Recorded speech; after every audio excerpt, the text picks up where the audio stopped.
Hello, everyone. If you ever want to know who is supporting whom in any conflict, in this particular case, in the conflict where Russia is insisting on invading Ukraine and murdering Ukrainian civilians, all you have to do is look at how various countries and various international bodies react to the news coming out of the region. So, Russians said that Ukrainians sent a drone to deliver a strike next to Zaporizhzhya nuclear power plant. They have no proof of that. Ukrainians have roughly 1.5 million reasons not to do anything stupid around Zaporizhzhya nuclear power plant because, as I mentioned before, this is the country that survived Chernobyl, and we've learned a lot of lessons from that. So, nevertheless, UN nuclear watchdog is reprimanding Ukrainians for this. This is yet another example why I've basically lost all faith in the UN. Its predecessor, the League of Nations, which was founded in 1920, was founded to basically avert more global tragedies such as World War I. They had an opportunity fairly soon in the shape of World War II, where they basically did nothing.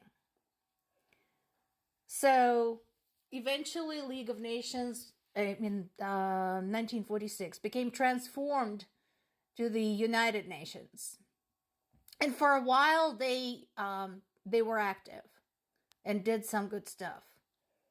But at this point, I don't understand what is the purpose of this organization. They have allowed a terrorist state like Russia to remain a member, even though Russia violated multiple points of the UN Charter. They allowed the same terrorist state to remain on the Security Council. They have done nothing to aid any of the oppressed countries around the world. They have done nothing to prevent any of the conflicts, even though it was very clear they were coming. So I don't understand where are all the UN dues going that people are paying?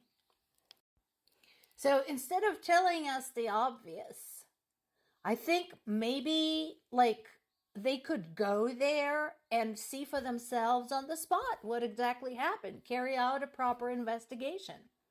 Because again, remember, Ukrainians have been telling them for 2 years, guys, the Russians are not doing a good job maintaining the stations. There are risks. We don't know if any of the safeguards we put into place are still there, if everything is still working properly. Well, here you go, guys. Go find out for yourselves. You have the information. Instead of, wasting everybody's time. Meanwhile, we have a couple of things. One is to show the state of Russian civilian life, and the other one to show the state of Russian military. So let's start with civilian. Russia's central bank governor says that there is a worker shortage. Really? Why? What happened? What happened to all the workers? Does anybody know? What's going on, guys? Where did all your workers go? Could they be going somewhere where they're dying? Nah, that couldn't be it. And then there is this, the naval exercise going on in the Black Sea. This is NATO naval exercise, with the primary partner involved being Romania. The reason I'm talking about Romania is because the exercise is being launched from their territory. I like it. It's one of those political events. And again, you guys can thank Ukrainians because they cleared the Black Sea of the Russian fleet for you. So you're welcome. But at the same time, NATO naval exercise is a good demonstration of power. So I have no problem with it. It's too bad they can't just go over to Crimea and kick some ass, but we'll take what we can.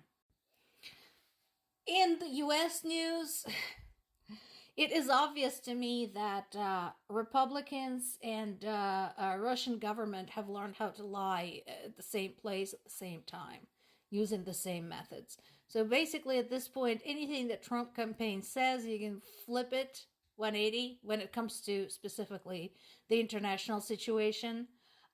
He says that he can finish the war in 24 hours, and he actually did say in the past that he would pressure Ukraine to surrender its lands. Yet, here we have an advisor saying that is not so. At this point, I think they really need to get their story straight.